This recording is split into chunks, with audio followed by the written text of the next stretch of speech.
Want to know how I made this half circle arched window? I'm going to show you how in this video. I decided to add windows to the back side of the house. I debated it for a while, but I felt like it needed more light. And then as an afterthought, I added this special window. First, I cut out a template out of cardstock. Traced to the location where I wanted it. With a craft knife, I cut out the opening of the window. I took one of my plexiglass window panes and cut off the top two corners so that it would fit the space. Glued it in place with a clear glue. See my previous video about making dollhouse windows to see where I found the plexiglass.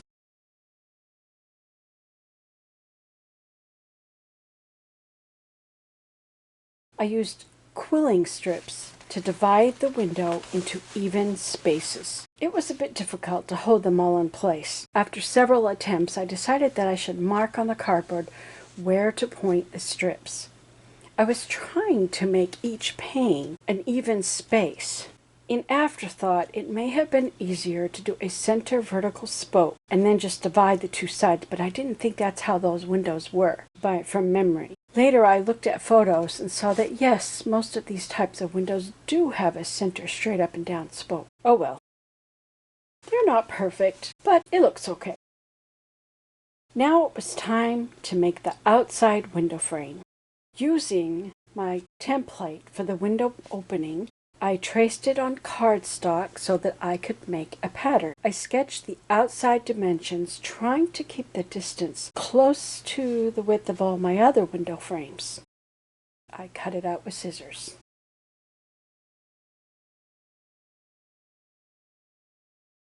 I checked my pattern to see how it will work.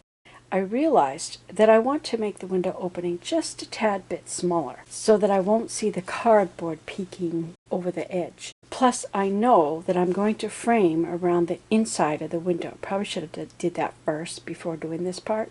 Note to self. I traced my pattern on a piece of foam core, the same materials I used for all my other windows. Then cut it out with my craft knife. I'm working on a self-healing cutting craft board. I'm not so sure that it's self-healing. So far it looks good because it's brand new. But I had a previous one that I was using from all my cutting of fabrics in my sewing room, and eventually I cut right through it. So I don't know, maybe there's a limited lifetime of the use of these self-healing cutting mats. We shall see how long this one lasts. The foam core is almost a 1/4 inch thick, so it took me a few times cutting through all 3 layers. Since I'm right-handed, I always find that when working on a circle, to cut or to work in a clockwise direction, rotating the piece with my left hand.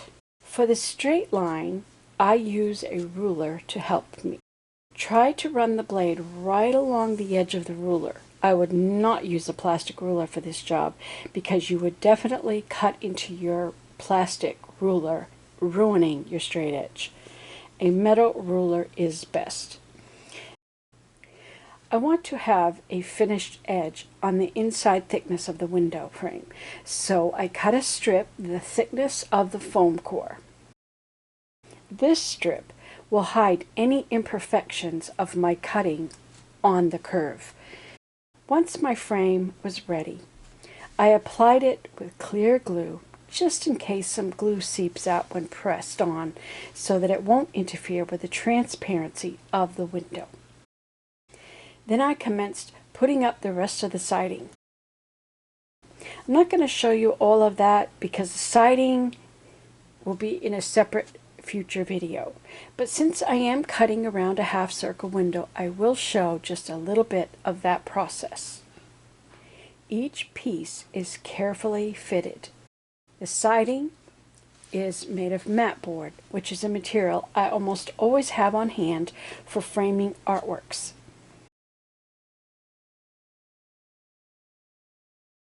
I am using Gorilla Glue because I was using that for the exterior siding, thinking it would be a stronger glue since it's meant to be used with wood.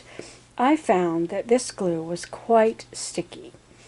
And I had issues with sticky fingers, so I had to wash my hands frequently. I don't have that problem when using tacky glue, which is why working with tacky glue is my glue of choice. It's a versatile glue for most craft projects with a lot less sticky finger problems. I have to use my craft knife when cutting out a curve from the slat strip. Now it's time to finish the inside of our little window. I'm using a strip of mat board cut the width of the wall. I measured from the window pane to the wallpaper edge to find the width of the strip. Then I bent the strip to form a curve that can be easily glued inside to form the window jamb for this arched window. One strip for the arch and one strip for the windowsill or the bottom shelf. One last thing needed to complete this window, an inside window frame. Using the pattern I had made from cardstock, I traced it onto a scrap piece of mat board. You may notice that this is a colored piece of mat board. Don't worry, the other side is white, so I'm drawing on the colored side so I don't have to deal with the pencil mark showing. After tracing my pattern, I made the opening slightly smaller to accommodate the window jamb that I just put in the window. Whenever you trace something, it usually ends up slightly bigger than your pattern, so I needed to adjust the size. So I drew inside the lines to make the frame thinner. The whole thing was cut out with a craft knife.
My edges were a little rough, so I used an emery board or a fingernail file to smooth off my edges, giving it a nice curve. Yes, you can use sandpaper on paper and mat boards. After all, it is just a byproduct of trees or wood, just a finer grade of it.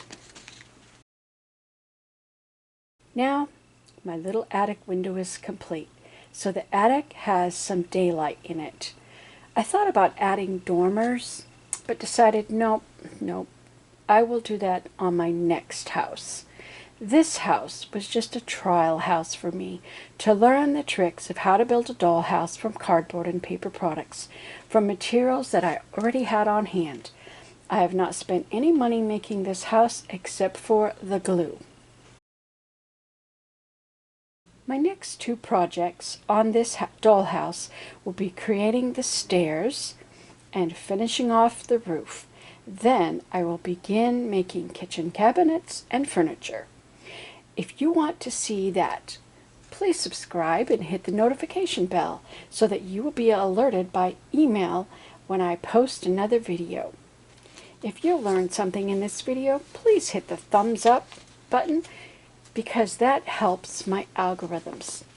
Thanks for watching.